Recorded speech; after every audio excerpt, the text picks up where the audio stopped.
Data analysis करते हैं, उसके बाद सुबह 11 बजे आके हम लोग बहस में भाग लेते हैं। ये हम लोग की पढ़ाई का, ये हमारे अध्ययन का नतीजा है। कोई आईएएस हमको सपोर्ट नहीं कर रहे हैं।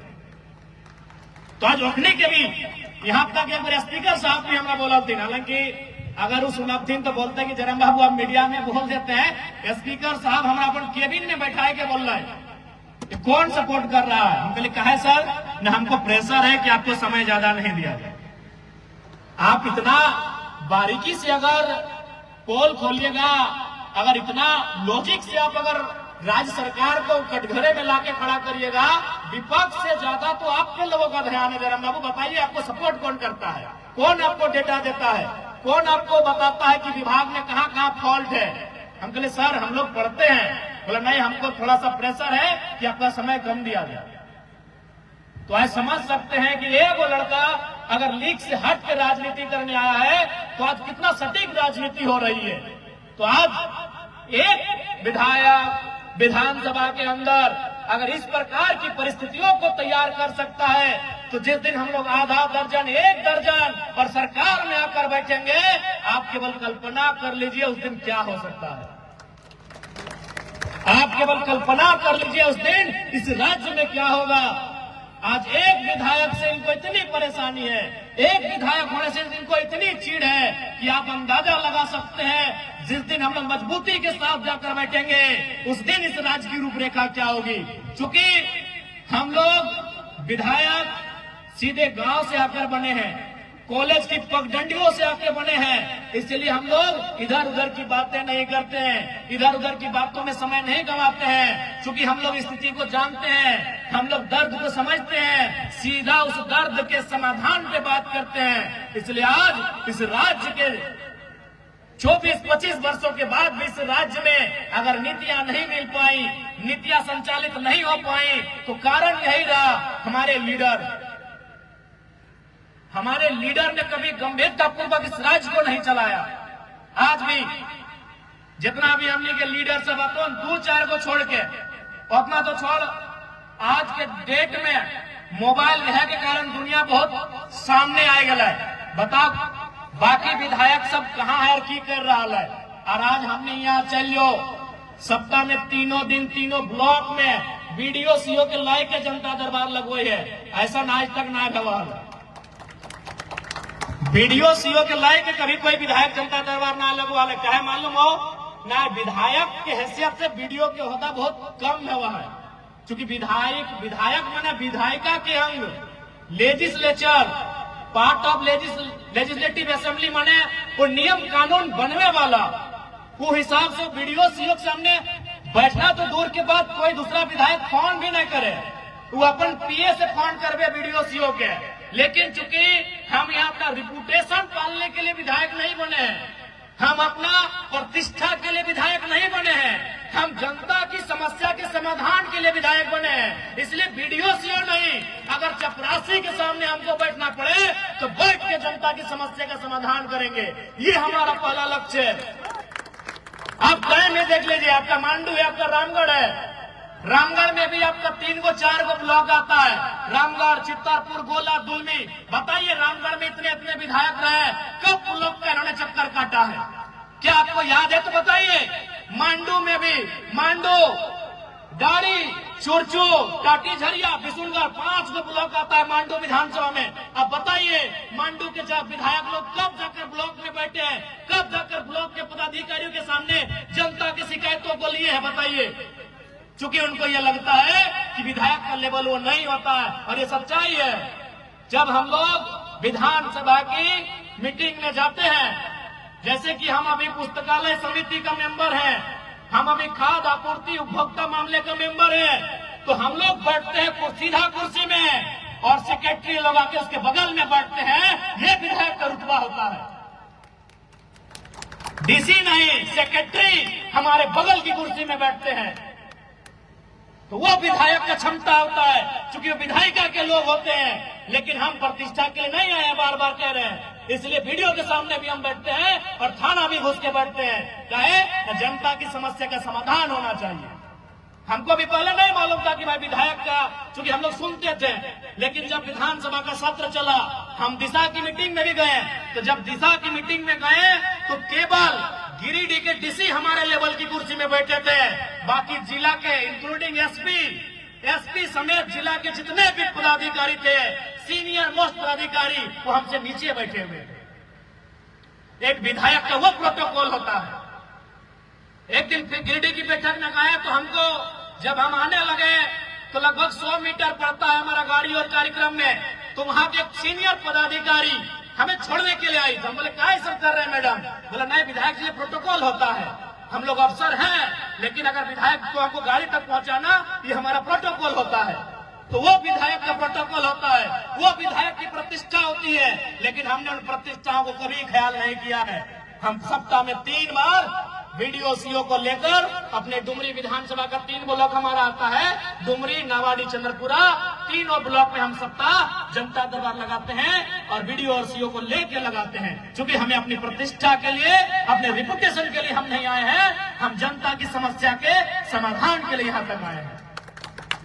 यही बात इन लोग को नहीं खलता है, यही बात इन लोग हजम नहीं कर पा रहा है कि विधायक ऐसा कैसे हो सकता है। विधायक यानी एक वीआईपी। हम लोग भी हमने जब जाना हालिए विधायक या मिले जाले 3 दिन पहले तैयारी करा लिए कि बिहान विधायक या जाए का 4 बजे अलार्म लगा के रही हो, 5 बजे सब जी विधायक या मिले, आज जाए के इसने बोला हाली की बोलना है ना बोलना है।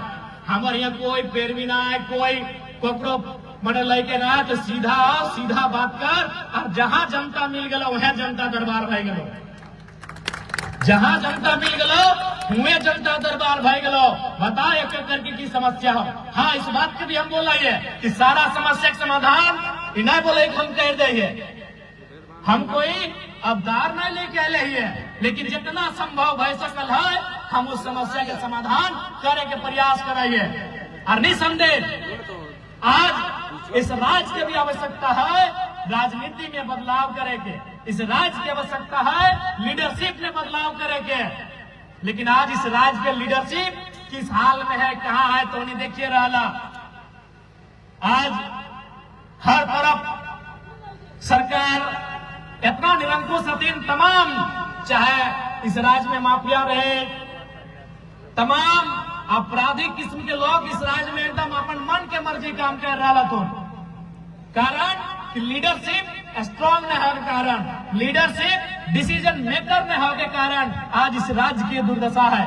इसलिए इस राज्य के अगर बदलाव चाहा, चूंकि 25 साल भय गला है, अगर आप न बदलवाए तो शायद बदलाव की गुंजाइश तक न आता है। अगर बदलाव चाहा तो सबसे पहले लीडरशिप में बदलाव करे। तो चूंकि भारत एक लोकतांत्रिक देश है और लोकतंत्र का आधार ही राजनीति है, और राजनीति में जो लोग हैं उनको विशेष लोगों को अगर वहां चुनकर भेजेंगे जहां से राजनीति संचालित होती है, जहां से भारत के लोकतंत्र की अवधारणा को रखा जाता है, तो निसंदेह बदलाव होगा। इसलिए 5 साल जाने में समय नहीं लगता है, लेकिन इस बार आपसे यही आग्रह होगी। और हम 5 साल की बात भी नहीं करेंगे, अभी वर्तमान की बात करेंगे। अभी वर्तमान में जो परिस्थितियां तैयार हो रही हैं, निसंदेह रामगढ़ और मांडू के विधायक कोई भी चुनकर आए हैं उनको बधाई। राजनीतिक मतभेद रहेगा, 2029 में भी उनसे हमारा मतभेद रहेगा फिलहाल, लेकिन वो जीत के आ चुके हैं, उसके लिए बधाई। लेकिन अगर वो विधायक हैं तो कोई दिक्कत नहीं, हमारे प्रत्याशियों को भी इतना मत मिला है कि इस क्षेत्र की, इस जनता की सेवा करने की योग्यता वो रखते हैं। आप बेहिचक उनकी सेवा करें। मैं अपने क्षेत्र के तमाम प्रत्याशी समेत अपने पार्टी के लीडर से कहना चाहूंगा, चूंकि जनता ने हमें वो जनादेश दिया है, जनता ने हमें वो पहचान दिया है, जनता ने हमें वो सम्मान दिया है कि उस सम्मान के बदले, उस पहचान के बदले, उस जनादेश के बदले हम जनता के अधिकारों की रक्षा कर सकते हैं, उनके अधिकारों के लिए आवाज को बुलंद कर सकते हैं और उनके अधिकारों की लड़ाई को ताकत दे सकते हैं। ये क्षमता हमने है, बस अपनी क्षमता को आपको पहचानना है। बिल्कुल मैं विशेषकर दोनों प्रत्याशी से कहूंगा, अभी हमने धनबाद बोकारो में कोई आरा बलिया के अगर कोई विधायक लड़ता है ना, वो अगर 10वां-20 वोट लाना होते तो कोदो कूद के रखा होते तो 70,000 लेके आए। हाँ, आरा छपरा बलिया से जो नेता सब हमने क्या धनबाद बोकारो में विधानसभा के चुनाव लड़ा हथिन, अगर 10-15 हजार वोट लाला हथिन तो कोदा कुट के राख हथिन या तो 70,000-50,000 वोट लाने हा। इसलिए विधायक से कोई कम ना, बस वो संवैधानिक रूप से विधायक है, जनता के दृष्टिकोण से तो विधायक से कम ना। जो भी समस्या है अगर में खूंटा बन के खड़ा रहिया, अगर समाधान करे प्रयास करिया। बाकी हम ये हम बिल्कुल एकदम स्पष्ट कह चाहिए कि आज 25 साल के बाद भी हमने के मूलभूत सुविधा के लिए संघर्ष कर रहा है। अभी जो जेब में हमें यहाँ के स्थानीय लोगों ने आवेदन दिया, मामूली विषय है, बिजली, सड़क, पानी, पुस्तकालय, रोजगार, जबकि इन विषयों पर तो आंदोलन का होना ही नहीं चाहिए। आंदोलन होना चाहिए तो डीओ के लिए, आंदोलन होना चाहिए तो ट्रांसपोर्ट के लिए, आंदोलन होना चाहिए तो हिस्सेदारी के लिए। लेकिन झारखंड के लोगों के साथ ये सोतेला व्यवहार है कि हम लोग बिजली, सड़क, पानी के लिए आंदोलन कर रहे हैं। इसलिए आज झारखंड के जनमानस को भी चेतना चाहिए कि आप इस भूभाग के मालिक हैं। अब आंदोलन जब भी हो मालिकियत के लिए होना चाहिए, मालिकाना हक के लिए होना चाहिए। ये झारखंड वासियों को मैं कहना चाहूंगा। और आज ये दौर बदला है, समय बदला है, हमारी सोच बदली है। कुछ दिन पहले गोला की बहन लोग थी, कितना सुंदर रूप से अफसर के सामने आंख से मिलाकर बात कर रही थी कि नहीं? तो ये तो इस दौर को हमने बदला है। भले हम लोग श्रेय लेना पसंद नहीं करेंगे, लेकिन ये सच्चाई है कि राजनीति में जयराम महतो के एंट्री से ये तो हुआ है कि 16, 15, 17 साल की लड़कियां भी जीएम रैंक के अधिकारी से आंख मिला के बात कर पा रही हैं। ये हुआ है, इसको मानना होगा। अधिकारियों से बात करने में हमें संकोच लगता था, उन्हें हम माई बाप करके बात करते थे, सर करके बात करते थे। आज ये दौर आया है कि हम आंख दिखा के बात करते हैं, रवाब से बात करते हैं और उन्हें बताते हैं यूर सर्वेंट, हम उन्हें बताते हैं। ये तो बदला हुआ है। और इतना तो जरूर कहेंगे, जितना जेल कैंप के विधायकों की संख्या बढ़ेगी, जितना जेल कैंप पार्टी मजबूत होगा, इस राज्य में यहाँ के लोगों के हक अधिकार को उतनी मजबूती मिलेगी। ये आपको कहना चाहेंगे। पहले कोई भी घटना होती थी मजदूरों के साथ तो क्या होता था, क्या नहीं होता था, कोई नहीं जानता है। आज अगर एक मजदूर को खरोच भी आता है तो उसके लिए एक जोरदार आंदोलन होती है, जोरदार लड़ाई होती है और कंपनी को बाध्य होती